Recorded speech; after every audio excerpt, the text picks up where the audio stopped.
Well, hey, y'all, it's Matt Steen, co-founder of Chemistry Staffing, and this is another chemistry conversation. So today I'm excited. Roy Yanke is joining us. So Roy is the executive director of Pastor in Residence Ministries, which is a phenomenal organization that I've been learning about more and more over the last 6 months. They do great work with pastors that are just in seasons of transition and change, and kind of helping them prepare to go back into ministry. So Roy, thanks for taking some time to talk. Absolutely. Thanks for having me on, Matt. First off, if you would just give us, the real quick nutshell version. What is PIR? What do you guys do, and who do you guys serve? Yeah, so we're all about promoting and helping pastors and as an adjunct, church leaders develop a culture of ministry health. So we're all about ministry health. And whether that's a pastor who's been in transition and needs to be restored to health, or whether it's a pastor who is in need of renewal, and so getting back to a level of health, that's what we're all about. And the piece of that we want to make sure we always emphasize is that there's hope for that, because a lot of times pastors, in times of discouragement, in times of transition, lose sight of hope. So we want to make sure they see that.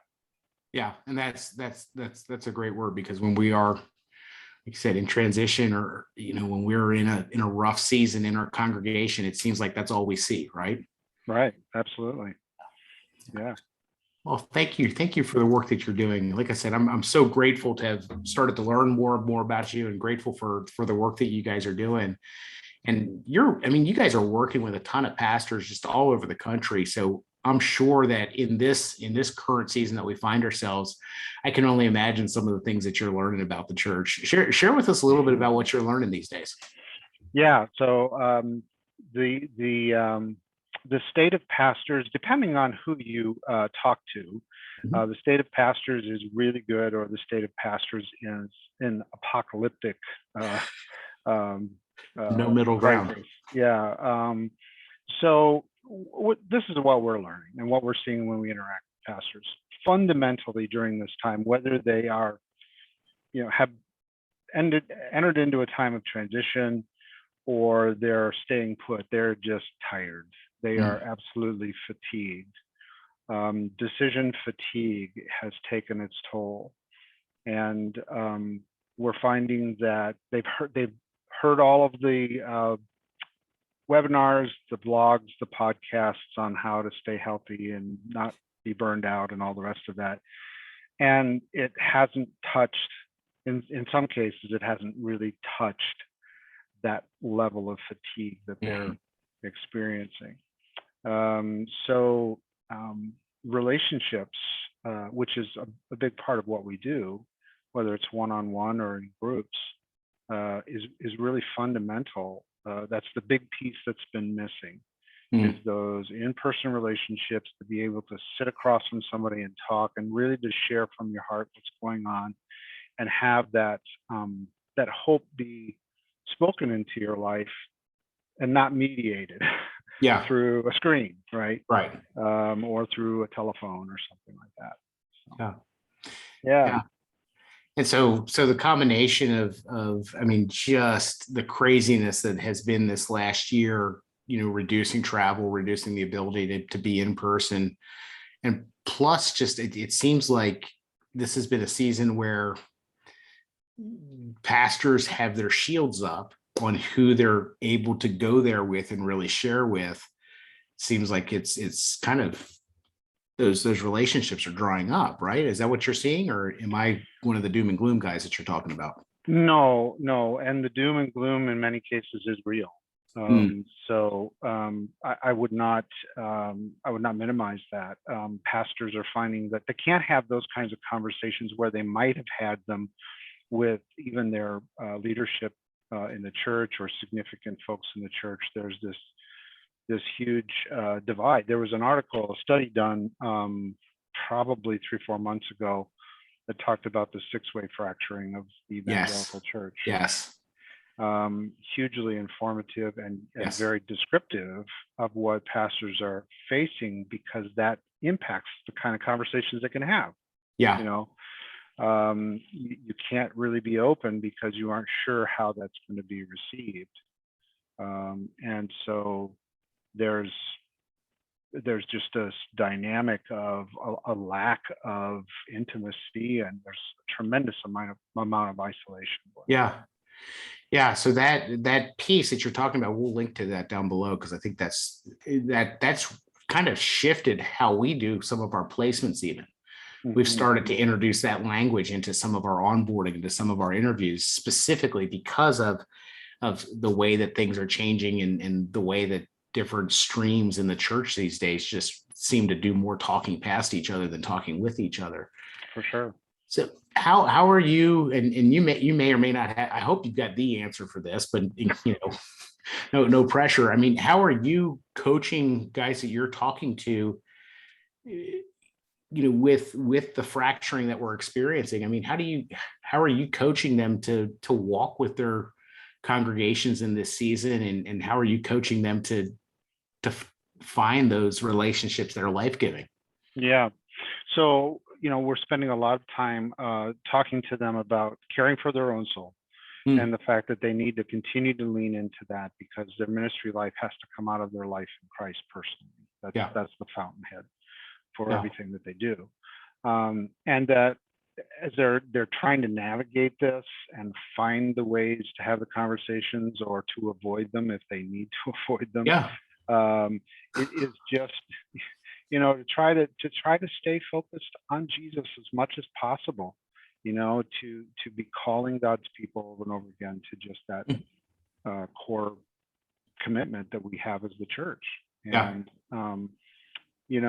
and be patient, learning. This is truly, in many ways, I think what we're seeing too is this is another level of sanctification that's happening in the lives of leaders. We're going through the fire of challenges and trials, right? And so that always has a sanctifying effect on us. And we can either buck against that, or we can lean into it.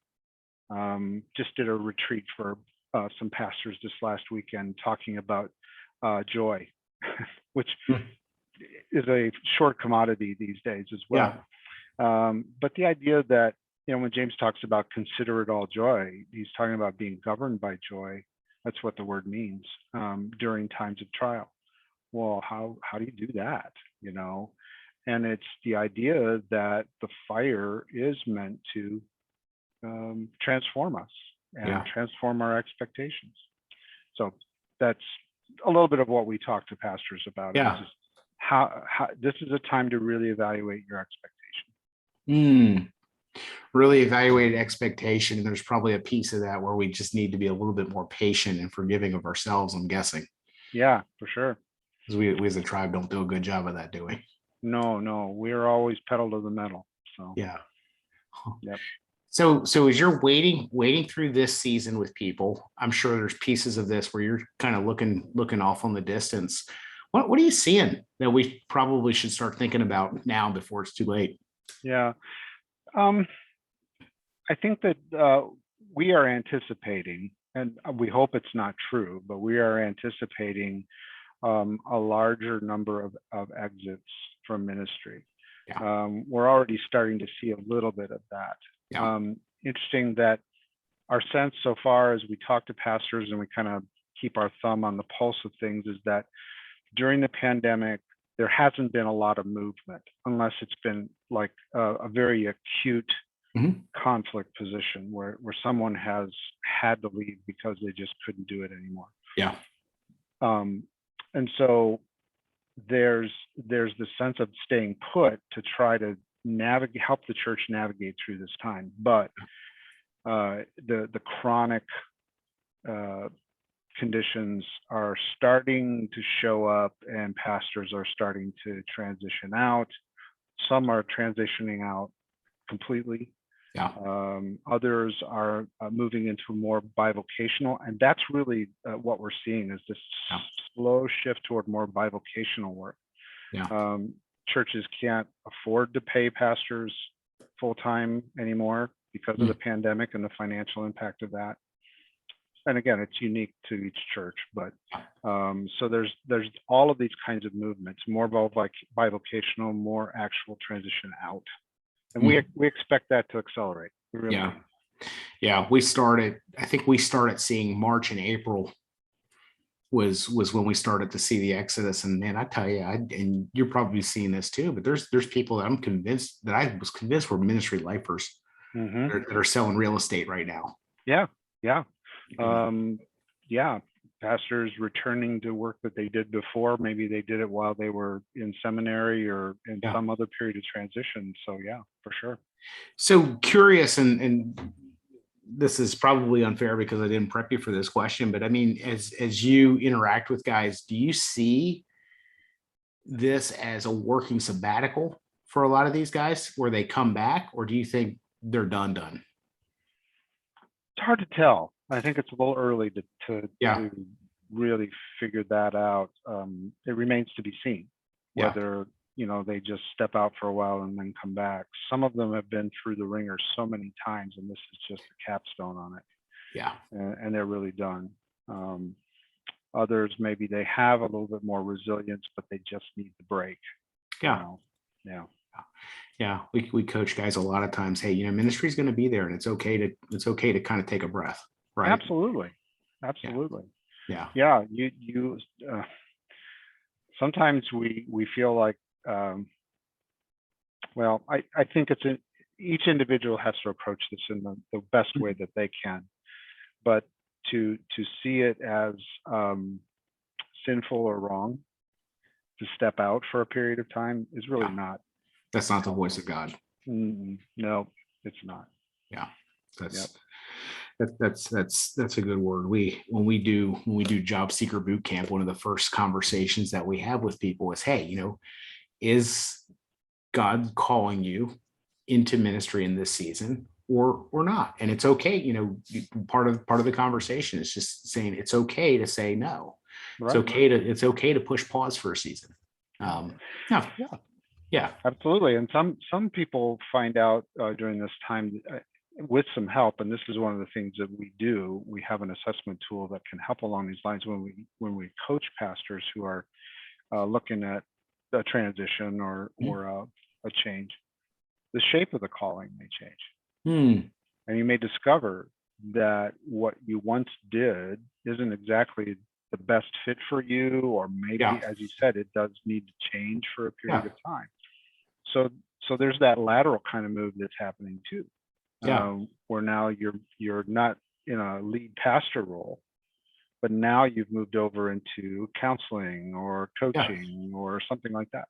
So So is there a way that you kind of walk with guys through that? I mean, I know there's a way that you walk through, but so many guys right now are, like we said, they're feeling kind of beat up, a little raw, been through a pretty rough season. I mean, how do you begin to discern, that maybe my call is shifting a little bit? How do you walk with guys through that? Yeah, so a lot of listening. We try to listen well, and we encourage them to enter into a coaching environment for a period of time. Where we can ask those questions and start to poke at that. A little bit. Try to help them see for themselves, what is it exactly that I'm feeling or thinking? Where do I see God leading me at this point in time? And then, as I said, we have an assessment tool called the Pro-D assessment, and it's a really cool tool to help anybody in leadership figure out what's the best role fit for them.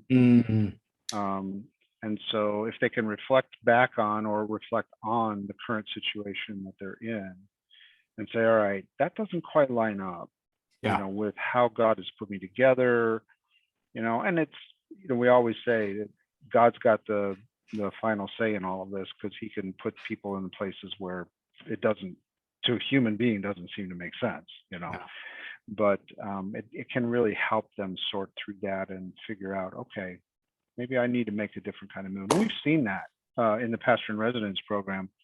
We've worked with pastors who have been transitioned out. They are really discouraged, wondering where God was and all of that.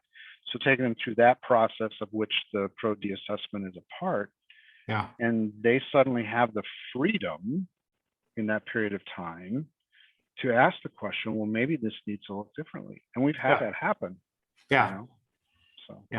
So it sounds like it's a few things. It's getting the space to exhale and not have to worry about all the, all the stuff that's battering you from each side, but also having, the willingness to let some outside sets of eyes in, and really speak into the situation and kind of walk through it, because we don't do a good job of giving ourselves permission to kind of think about those types of things, right? Right. That's really true. And that's one of the biggest struggles we have in working with pastors in transition, is that often they won't see the value of that time. It's just everything's blown up, the wheels have fallen off. Now what am I going to do? And not dismissing the reality of that. But the idea that, oh, wait a minute, this could be a gift as well, where I now have the time and the space to really look at the trajectory of God's call on my life. That time and space can be quite a gift. We don't, like you said, we won't give ourselves permission to do that most of the time. And that's a shame, because we're typically the first one to extend that kind of grace to other people in our congregation, right? Right. Oh, for sure. We preach that, teach that, disciple that all the time, right? Doesn't apply to me. Sorry. Exactly. Oh man. Well, Roy, there's, for everybody listening to this today, that's in serving in a church, or even people that, are in a congregation, what encouragement would you share with pastors, church leaders, or whoever's listening to this? So you're doing good work. Don't give up on it.